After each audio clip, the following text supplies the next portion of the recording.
Good evening. Welcome to our daily class in Rebbe Nachman. We are holding in Torah 64, the first section of Likutei Moharan. The last time we met, we had a class called Two Types of Atheists. And, well, we only covered one type. So, we have to cover the ground here. The Rebbe is going to help us out with that. He tells us that the second type of atheist is another package altogether. It's not somebody that his non-belief in Hashem is based on the excesses of life that cloud over his spiritual perception, that make him believe, I got everything. What do I need God for? What do I need to listen to him for? What do I need the Torah for? What do I need all this old-fashioned stuff, That's a type of atheism that comes from a desire to to justify one's desire for pleasure, which we don't need to do. God gave us our desire for pleasure. What we're here to do is to direct it, focus it, and maximize the possible pleasure in this world, which, of course, the greatest pleasure is the presence of the Creator himself. Okay, the second type of atheist is another bird from another feather. Aval yesh od min apikoros. And this apikorsut, hem hachmot she'enam hachmot. In other words, they're not drawing their wisdom from external wisdoms that make them smart and clever and insightful and all the wonderful things that human beings can be, as long as they connect all that wisdom that they collect to the source of all wisdom.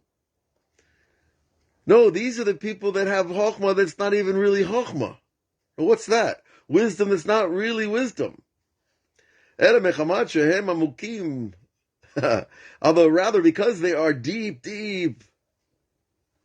these wisdoms, these ideas that they present, venam masigimotam, and yet even though they talk about it, they don't grasp it. See, in Torah, it's not enough to open a holy book and get a deep idea. You've got to grasp it and make it part of yourself. It's got to be part of the way you react and filter reality. It's not enough simply to have great ideas. Well, I learned a lot of books. I have a lot of great ideas, but it's not integrated into my being.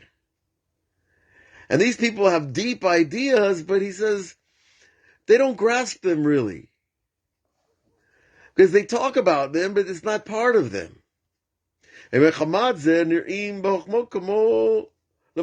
says, and therefore the people on the outside of the story, they see these such people, they seem very wise, very deep, very profound.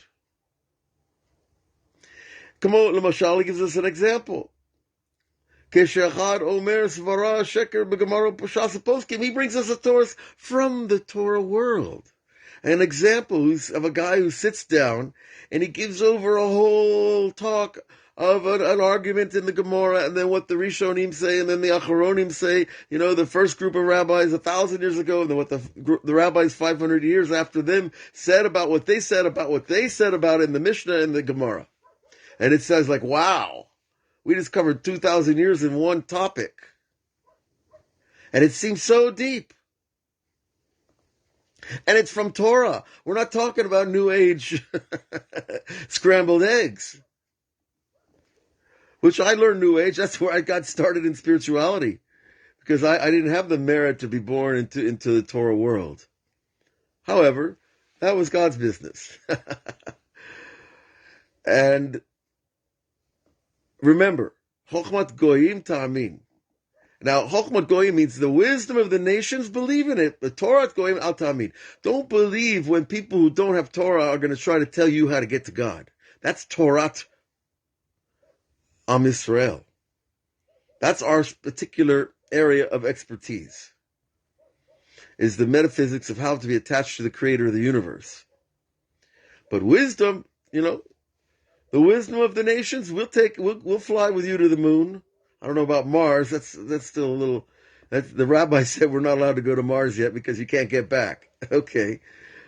Well, but what we're talking about here is these rabbis that know all the sources and the commentaries on them. And he tells us, Mechamad she'ein lamdan le'shev akushya sheba al yidei svarazo. And so they make a svara. Now, a svara is when a rabbi sits down and tries to prove a point to you through his reasoning, which doesn't sound like a terrible thing. I mean, the guy's not robbing trains and banks and, but his svara is not really rooted in all the principles of tradition. So, like, the most common one you hear nowadays, I'll tell you, because I work in the field, is these guys that think they should have a second wife. Well, they did it in the Bible. Everybody in the Bible had 2 wives, 3 wives. The Arabs still do. Why can't we? And then they'll start with arguments why you can. Or they'll give you arguments about premarital relations based on people in the Torah. And the rabbi said, no premarital relations. Get married first. And those svaras, they sound, if it's a learned person, you'll be convinced. Trust me. I've heard them talk. I've heard their go around. And what happens?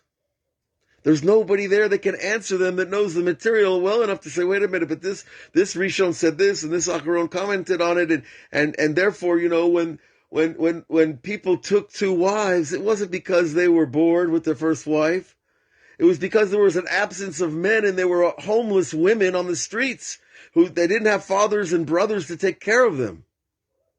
And women were taken into the ancient culture to protect them and give them shelter and food and a place to belong.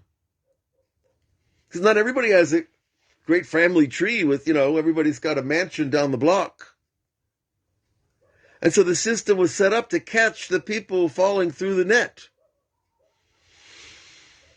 And that's one thing that you don't find that today too much, with the guys that want to have more than one wife. Now that's just one example. And we're not getting down on that because, human beings are human beings. And everybody that's been married knows how hard it can be. And how the imagination usually works is that if it's hard, I want to find something better and easier. Right? But easier isn't necessarily better. Like getting divorced and getting remarried. Oh, that's easy. That's a couple of weeks and I'm back in the saddle, Everything's great. No, it doesn't work that way, folks. And there's a lot of immaturity out there nowadays, unfortunately. However, al yedei zeh nidmei she'amar svara v'chokhmah gedolah, and it seems like the guy's speaking really deep wisdom. Af shebe'emet eino svara klal. However, in truth,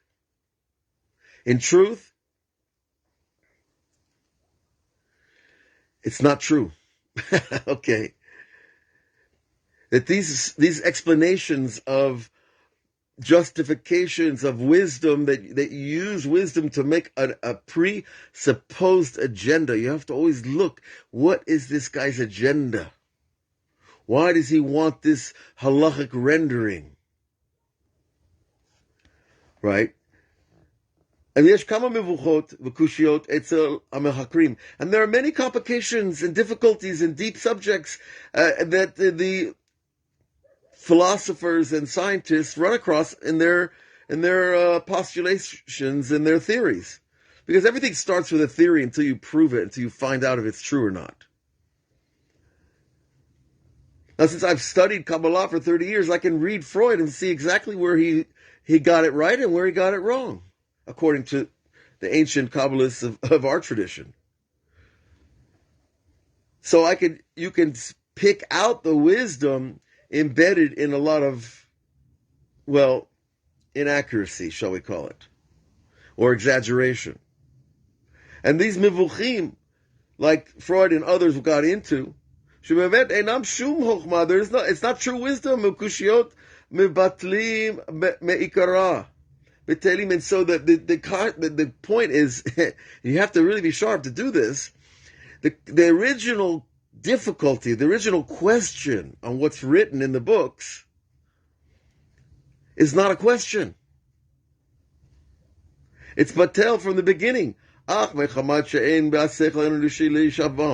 since our human intellect, most of us, is not able to find the the contradiction to the contradiction. In other words, the proof of why the question is not even a question. Since most people can't do that, al yidei zeh nidmim lachamot u'kushiot. They look like really wise people with great questions. Ubemet i'efshar le'shev elo kushiot, but these kushiot are not really possible to answer them. The classic one is, what was before God? Wait a minute. We have a preordained, a predetermined definition that God is timeless. So he's before God, time. There's nothing before him because he is all time. But it sounds like an interesting question. Wow, really, what was before God? What was before creation? What did God do all day when he didn't have creation to run? So that sounds like a very deep thing, but it's not really a question at all. Ki elu akushiot shel apikorsit hazot, because these types of questions of this type of denial, which I'm reaching out a little bit further and calling it atheism, because that's where it goes, always. It comes from this space called the empty vacuum of creation that we talked about a couple of days ago. At the beginning of time, in the beginning of creation, God first needed to move himself aside to create a stage for us to operate in, where we could be as if independent, as if free of all external influences, to find that there is something beneath the surface of this story. But there had to be an evacuation, right? God evacuated himself from the disaster of this world. Not really. He's still here. He feels our pain, trust me. But nonetheless, there's this halapanui and questions that come from there. They just, it's a maze that you can't get out of. You ever see those European mazes, they used to build? And you can really get lost in there. Because in that halal, that empty space, there is no godliness. Now we already said that's kiviyachol. It's as if to say there's no godliness. There is, but it's hidden. It's hidden so deeply that it's as if it isn't. But it is. But it isn't. And you're going to live. Can you live in that space if it is? It isn't. It is. It isn't. Can you live on that fence? It's not a pleasant place to be psychically and psychologically.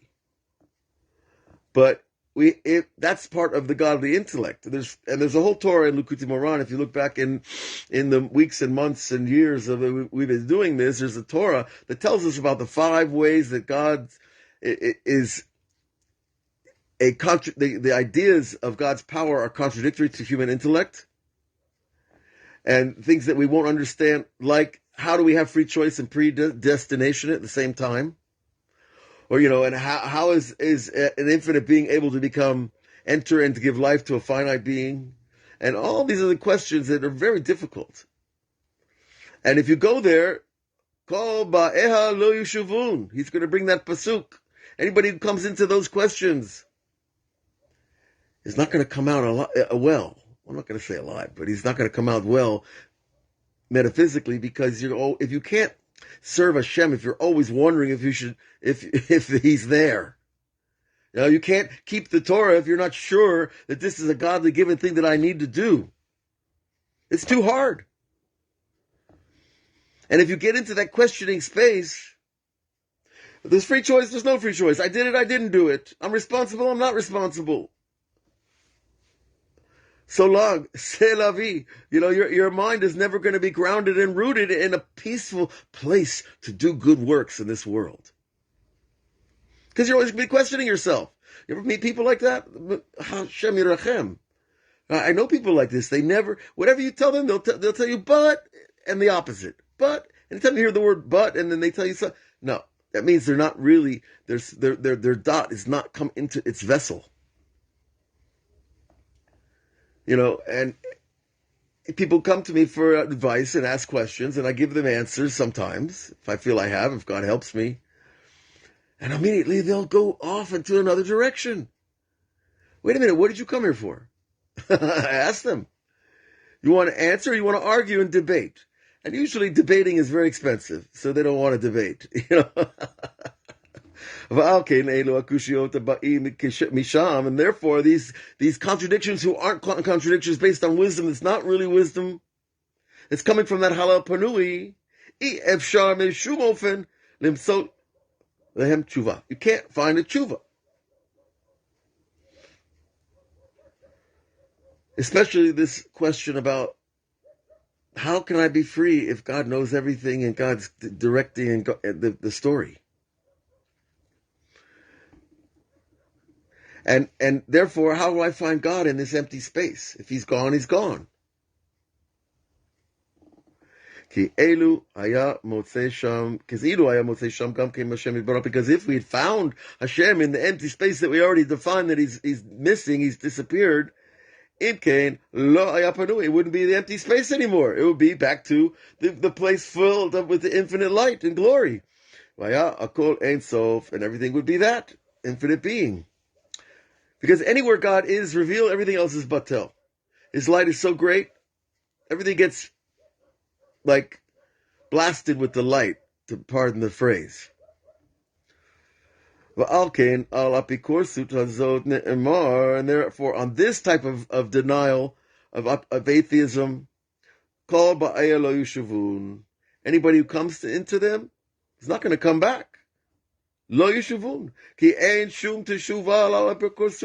there's no answer, there's no terutz, there's no place of intellectual peace with your question. Because in that empty space is where he contracted his holiness so much that it's as if gone. As if to say, and only the Jews who have faith in this perfect eternal being. Now, I'm not saying other non-Jews don't have faith. They do have faith, each at their level of revelation and designation, and hard work, and merit, and grace. Because, if it wasn't for grace, we'd still be in first grade. Now, but the Jews, what we do is we take faith and just jump over it. Okay, I'm not going there. I believe in God, and I believe in the Torah, and I believe it's good, and I see it's real. I see it works. I see the most of the rabbis are good and honest and straight and true. And that's good enough for me. And so such a person, he jumps over all this, this molten lava of false wisdom. I love that one when I was a kid. They used to say, if a tree falls in the forest and nobody's there, does it make a noise when the tree hits the ground? And I'm like, what kind of question is this? And if you take any side, the person who asks it will take the other side. No, but if there's nobody there, there's no one to hear it. There's no sound. But according to simple physics, there's going to be a sound. And I guarantee you all the ants in the ground will hear it. And all the termites in the next tree over are going to shake and tremble. But, these types of things, these conundrums, they're only to take us away from our simple faith. And even from that denial of Hashem that comes from the empty space, as if, there is something where God isn't. But because the Jews believe in Hashem without any investigations and without any, I don't want to start making fun of all those different boards of investigation that are out there, that are set up by the people who are being investigated. That works out real good, right? Only with complete faith, that really we only understand the simple idea that's not simple at all. God fills all the world like air in a balloon, and God surrounds all the world like air outside the balloon. And we live in that little thin skin of reality called this world, called the skin of the balloon. As if to say God is inside all worlds and He's around all worlds. And we need to and